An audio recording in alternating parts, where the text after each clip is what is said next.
Kanchipuram Vakula silks నాణ్యత మా ప్రాధాన్యత. మదీనాగూడ, మియాపూర్, హైదరాబాద్ లో త్వరలో శుభారంభం.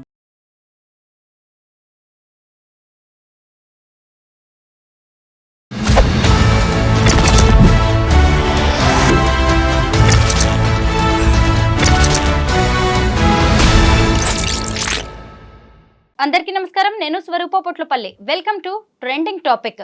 20% కమిషన్ ఇస్తే తప్ప బిల్లులు క్లియర్ అవ్వట్లేదని తెలంగాణలో కాంట్రాక్టర్స్ ఆరోపిస్తూ ఉన్నారు. ఎలాంటి పైరవీలు పర్సంటేజీలు లేకుండా తమ బిల్లుల్ని క్లియర్ చేయాలి అంటూ డిప్యూటీ సీఎం బట్టి విక్రమార్క చాంబర్ ఎదుట దాదాపు 200 మంది కాంట్రాక్టర్స్ ఆందోళన చేయడం అనేది ఇప్పుడు చర్చనీయాంశంగా మారింది.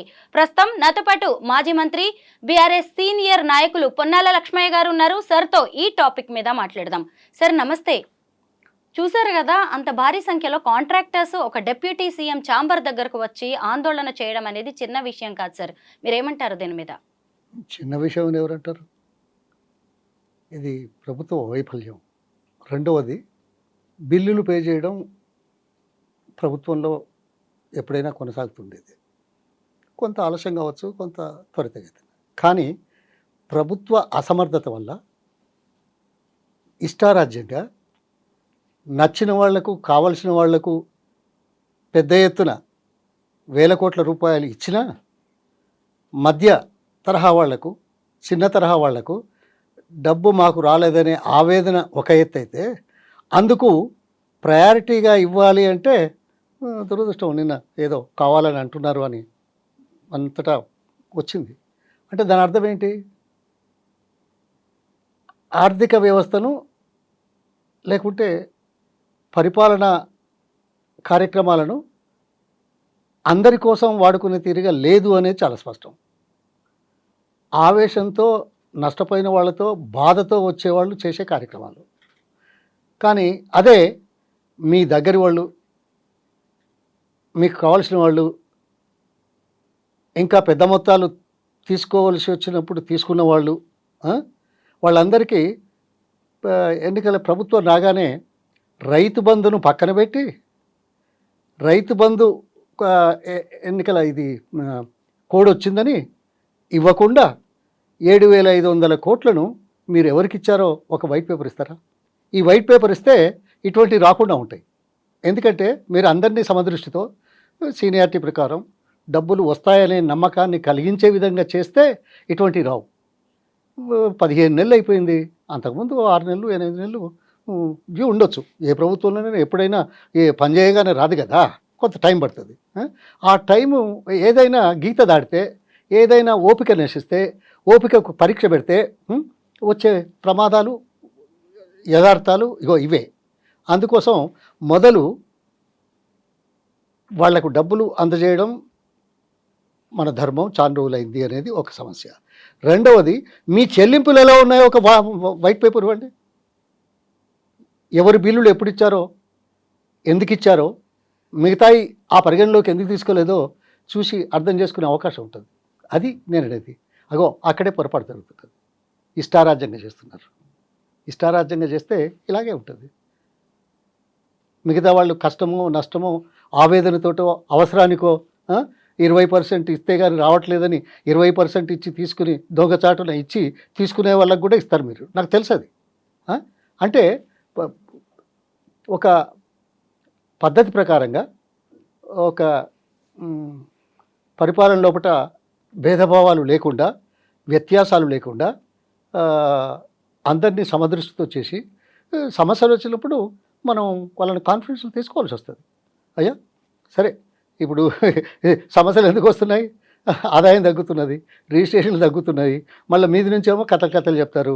మరి ఇవన్నీ ఉన్నవాళ్ళు మా ఆర్థిక పరిస్థితుల గురించి ఇప్పుడు కళ్ళు తెరిచారా? ఏదో మాట్లాడుతున్నారు.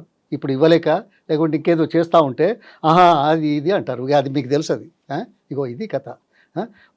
ప్రజల ముందుకు వెళ్ళినప్పుడు, ప్రభుత్వం వచ్చే ముందు మీకు రాష్ట్ర ఆర్థిక స్థితిగతుల మీద కానీ, అవసరాల మీద కానీ, బిల్లుల గురించి కానీ మీకు తెలియదా? అక్కడే పొరపాటు చేస్తున్నారు. సో ప్రజలు ఇప్పుడు చూడండి, ఇంకో నిమిషం.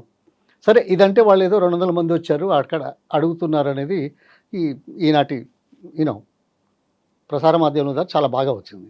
నేను అడుగుతాను, మీరు రుణమాఫీ అన్నారు 2 లక్షలు. ఎలక్షన్ల ముందు ఏం మాట్లాడారో తెలుసు. ఇదే ముఖ్యమంత్రి 2 లక్షలు మాఫీ చేస్తాం, మీరు ఇప్పుడు తీసుకొచ్చుకోండి, ప్రభుత్వం రాగానే వెంటనే క్లియర్ చేస్తామన్నారు. సరే, ఆ మాట ఈ మాట పక్కన పెడదాం. కానీ మీరు విడుదల చేసిన అమౌంట్ ఎంతమందికి ఇవ్వాల్సింది, ఎంతమందికి ఇచ్చారు, ఇచ్చిన వాళ్ళలో గ్రామాలలో ఎంతమందికి చేరింది, ఇది ఏమైనా వైట్ పేపర్ ఇస్తారా? అంటే గ్రామాలలో ఎవరు పోయి అడిగినా రాలేదు అనే వాళ్ళ నెంబరే ఎక్కువ ఉంది మాకు తెలిసినంత మట్టుకు, మా సర్వే ప్రకారం. అంటే ఏమన్నట్టు, వాళ్ళందరూ ఇలా సెక్రటరేట్ వచ్చే అవకాశం లేదు కదా. ఇంత స్థాయిలో ఈ ప్రచారం జరిగితే ఇంకా బాగుండేది కదా. రైతులే కదా, వ్యవసాయమే కదా, 100% మనకు అదే కావాలి కదా, వాళ్ళ మేలే కావాలి కదా. అందుకే కదా దేశంలో మొదటిసారిగా రైతు బంధు కార్యక్రమాన్ని పంటల సమయంలో, విత్తనాలు వేసే సమయంలో, నాట్లు వేసే సమయంలో అప్పుల కోసం చూడకుండా పంట వేయడానికి చేసే క్రమంలో మొట్టమొదటిసారి ప్రపంచ చరిత్రలో ఇచ్చిన చరిత్ర రైతు బంధు. మరి దాన్నే ఎగబెడుతురి, అదే మీ ఇష్టం వచ్చిన వాళ్ళకి ఇస్తురి. తర్వాత మిగతా అప్పులు మాత్రం కరెక్ట్గా ఇస్తారని ఎక్కడ? ఇగో, ఒకసారి గీత దాటితే గీత దాడకుండా ఉండే ప్రయత్నం చేయాలి. క్లిష్ట పరిస్థితులు వచ్చినప్పుడు సంబంధిత వాళ్ళను విశ్వాసంలోకి తీసుకోవాల్సిన అవసరం. అంటే కాంట్రాక్టర్లకు చెల్లింపులు కావచ్చు, వాగ్దానాల అమలు, ఇవన్నీ తమకు నచ్చిన వాళ్ళకైతే ఇస్తున్నారు, మిగతా వాళ్ళకి సరిగ్గా ఇవ్వట్లేదు అంటారా? వీటన్నిటి మీద శ్వేతపత్రం రిలీజ్ చేయాలని డిమాండ్ చేస్తున్నారా సార్? మీరు ఒక మాట దాన్ని ఇంకో రకంగా తీసుకెళ్లారు. వాగ్దానాలు కూడా ఇష్టం కావాల్సిన వాళ్ళకి అనేది కాదు. వాగ్దానం చేసింది ఒకటైతే, ఇచ్చింది కొంత అయితే, చేరింది కొంత అన్నాను. అందులో మళ్ళా ఇష్టమైన లేదే, దే ఆర్ నాట్ కాంట్రాక్టర్స్. అగో అక్కడ తేడా, దయచేసి గమనించమని కోరుతున్నా. ఎందుకంటే రాంగ్ మెసేజ్ పోవద్దు. ఒక బాధ్యతాయుతమైన మనిషిగా 4.5 దశాబ్దాలు ప్రభుత్వంలో ఉన్నవాడిగా, ప్రభుత్వాలను చూసిన వాడిగా ఉన్నవాడి కాదు, రాజకీయంలో ఉన్నవాడిగా ఇది గమనించమని కోరుతున్నాను. అది నేనండి. ఈ బిల్లుల చెల్లింపులో ఏమైందో చెప్పాను. అక్కడ వాగ్దానం ప్రకారం 2 లక్షల రుణమాఫీ చేశారా లేదని అడుగుతున్నాను. చేసిన దాంట్లో ఎంతమందికి ఇచ్చారని అడుగుతాను. ఇచ్చిన వాళ్ళలో ఎంతమందికి చేరింది అంటున్నాను. అందులో నీ వాళ్ళు నా వల్ల అనలేదే, అగో అక్కడే వచ్చింది పొరపాటు. దయచేసి సవరించాలా సార్? అలాగే మామూలుగా సుదీర్ఘ కాలం మీరు మంత్రిగా పనిచేశారు, ప్రభుత్వాన్ని దగ్గరుండి మరి నడిపించారు. అసలు ఈ కాంట్రాక్ట్ వర్క్స్ అనేవి ఎలా జరుగుతాయి, బిల్లుల క్లియరెన్స్ ఎలా ఉంటుంది అనేది కూడా ప్రాసెస్ మీకు బాగా తెలుసు సార్.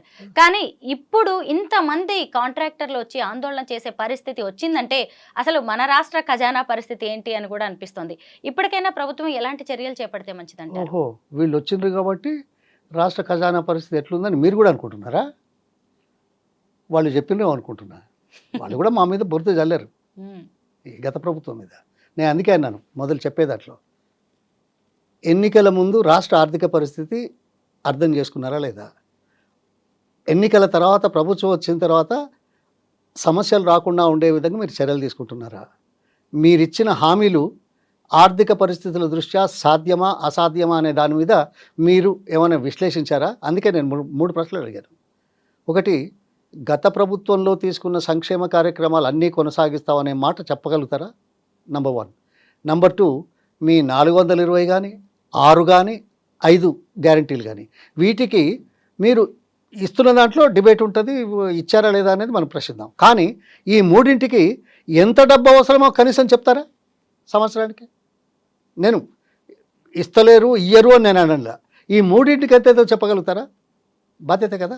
తర్వాత విజనరీ లాగా ప్రభుత్వంలోకి వచ్చిన తర్వాత కొత్త పథకాలు ఏదో కొన్ని స్టార్ట్ చేస్తాము, నడుస్తూ ఉంటాయి కాదనా. కానీ 6 ఏళ్ళలో పూర్తి చేస్తాం, 4 ఏళ్ళలో పూర్తి చేస్తాం, 5 ఏళ్ళలో పూర్తి చేస్తాం అనే మాటలకు అయితే డబ్బు కావాలి కదా. ఆ డబ్బు ఈ 4 ఏళ్ళలో 3 ఏళ్ళలో ఎట్లా వస్తుందో చూడాలా లేదా? ఫర్ ఎగ్జాంపుల్ మూసి 1,55,000 కోట్లు 6 సంవత్సరాలు, అవునా? అంటే ఎంత? 25,000,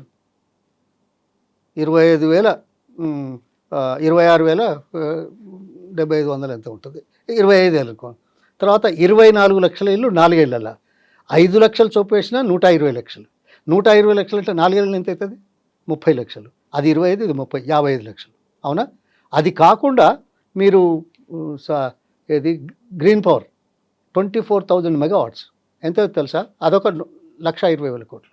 అంటే 6 ఏళ్లలో పూర్తి చేస్తామని చెప్పారు. 6 ఏళ్లలో ఎప్పుడు మొదలు పెట్టిండ్రు, ఎప్పుడు మొదలు పెడతారు తర్వాత మాట్లాడదాం. కనీసం మీరు అనుకున్న దానికి ఇందిరమ్మ ఇల్లు ఎప్పుడు మొదలు పెడతారు నాకు తెలుసు, అది పక్కన పెడదాం. కానీ ఈ 24,000 మెగావాట్లకు ఎంత అవుతుంది? 1,20,000 కోట్లు. అంటే 6 ఏళ్ళ కంటే మళ్ళీ అది కూడా అంతే కదా, 20,000 కోట్లు. 25,000 కోట్లు, 30 కోట్లు, 20 కోట్లు ఎంత అయిందమ్మా? 75,000 కోట్లు. ఈ 75,000 కోట్లు ఈ 4 ఏళ్లలో, ఈ 5 ఏళ్లలో, ఈ పరిపాలనా కాలంలో చేస్తామని మీరు చెప్పింది నమ్మశక్యమా? ఓకే, ఇది 75,000 కోట్లు. ఈ వీటికి ఎంత అవుతుందో చెప్పట్లేదు. గతంలో ఇచ్చిన సంక్షేమ కార్యక్రమాలకు అదనంగా ఇస్తామని చెప్పారు, కానీ అవి మొత్తం కొనసాగిస్తారా లేదా చెప్తే బాగుంటుంది కదా. డీటెయిల్స్లోకి పోతే బట్టలు ఇప్పినట్టు అవుతుంది. అవునా కదా? అందుకోసం అదే కాకుండా ఇప్పుడు మళ్ళీ 4th సిటీ ఇమీడియట్గా చేస్తామంటారు. మరో 16,000 ఎకరాలు తీసుకుందాం అంటున్నారు. సరే, ఎంత అవుతుందో ఒకసారి లెక్క చూస్తే బాగుంటుంది. 14,000 ఎకరాలు సార్. లేదు, దానికి కూడా కొన్ని వేల అదే 14,000. ఓకే, మీరు అన్నట్టు ఇంకా 2,000 తగ్గించండి. గతంలో ఉన్నది 14 అనుకున్నా, ఇప్పుడు కొత్తగా 16 అని అనుకుంటున్నా. గతంలో 16 ఉన్నాయి, ఇప్పుడు 14 కావాలా? ఈ 14,000 ఎకరాలకు ఎంత అవుతుందమ్మా ఎకరానికి? మీరు కూడా ఇక్కడ ఉన్నవాళ్ళే కదా, ఎకరానికి ఎంత ఇస్తారు? మీకు ఏమైనా ఐడియా ఉందా? లేదు సార్. దేనికి ఎంత రేటు ఇప్పుడు అసలు? ₹1,00,000 వస్తుందా? 5 లక్షలకు వస్తుందా? 10 లక్షలకు వస్తుందా? ఎంత వస్తుందో చూసి తీసుకోదలుచుకుంటే ఓకే, తీస్తున్నారు, మంచిదే. మరి అంత డబ్బు ఈ సంవత్సరానికి 75,000 కోట్లు ఇది అదనంగా అయితే, ఇది కూడా అందులో యాడ్ చేస్తే ఎంత అవుతుంది? ఎట్లా చేస్తారు? ప్రజలు నమ్మించేది అందుకే కదా, బొల్తా కొట్టించేది అందుకే కదా, మేమేదో గొప్ప చేస్తున్నామని ప్రచారం చేసుకోవడానికే కదా. 15 మాసాలు అయింది, ఎక్కడున్నాం మనం? మళ్ళీ మీది నుంచి రాష్ట్రం అప్పుల కుదేలైంది అనే మాట మాట్లాడతారు. మీరు అడుగుతారు, నాకు తెలుసు, అప్పులకు వీళ్ళకేమైనా ఇంకిత జ్ఞానం ఉందా? దేశంలో 29 రాష్ట్రాలు, దాదాపు 6-7 సెంట్రల్ అడ్మినిస్ట్రేటివ్ ప్రావిన్సెస్ ఉన్నాయి కదా, ప్రాంతాలు, దాదాపు 35 అనుకుందాం. 35లో మన రాష్ట్రం యొక్క ఆర్థిక పరిస్థితి ఏ స్థాయిలో ఉందో తెలుసా? నాకు తెలిసినంత వరకు 7వ స్థాయి, 8వ స్థాయిలో ఉంది. మిగతా అన్నీ ఇంకా కిందికి ఉన్నాయి. అదే కాకుండా మరి రాష్ట్ర సంపద ఎందుకు పెరుగుతుంది? ఇప్పుడు మోడర్న్ ఎకనామిక్స్లో ప్రపంచంలో అన్ని దేశాలలో అప్పు is part of development. Loan, debt. So debt to GDP ratio దేశాలది, రాష్ట్రాలది. తీస్తారా? వస్తారా చర్చకు? మీరు రాడు, మాకు తెలుసు. అడిగి బేకారు ఏదో పొన్నాల లక్ష్మి చర్చకు రమ్మనుడు అని రాసేందుకో లేకుంటే చూపించేందుకు అక్కడికి వస్తారా? రారు కదా. మేము పేపర్ పంపించండి, అడిగిన దానికి సమాధానము. ఆ మూడింటికి ఈ 4వ అంశం, దీనికి GDP to debt to GDP ratio తెలుసా?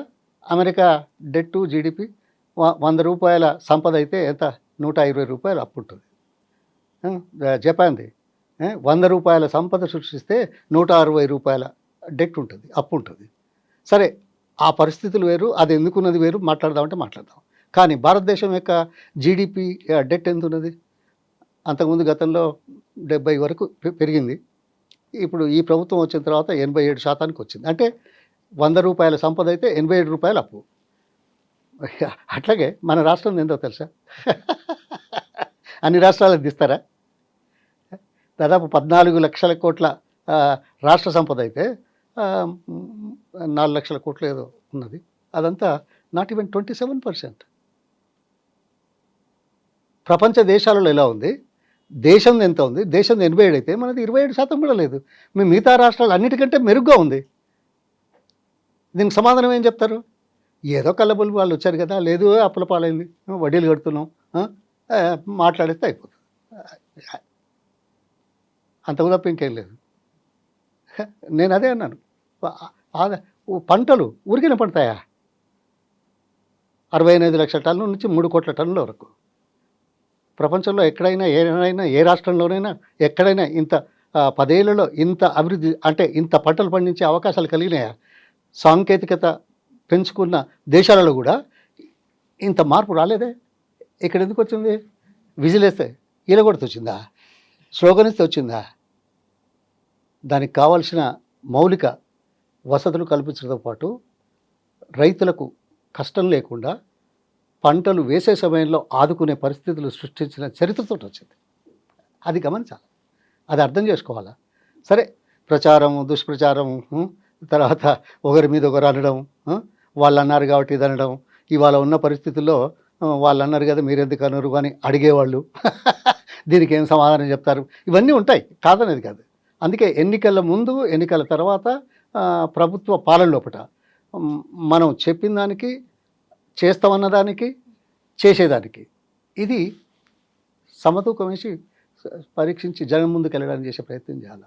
ఏదో దాటేసిపోతా ఉంటే గట్టిగా ఉంటుంది. మొత్తం మీద డిప్యూటీ సీఎం ఛాంబర్ ముందు 200 మంది కాంట్రాక్టర్స్ ధర్నా చేయడం అనేది ఒక కొత్త వివాదానికి, చర్చకైతే దారితీసినట్టుగా అయింది. ఇప్పటి వరకు కాంట్రాక్టర్లకు రిలీజ్ చేసిన బిల్లులు, అలాగే వాగ్దానాల అమలు మీద ఖచ్చితంగా శ్వేతపత్రం రిలీజ్ చేయాలని మాజీ మంత్రి పొన్నాల లక్ష్మయ్య గారు కోరుతున్నారు. Thank you so much sir.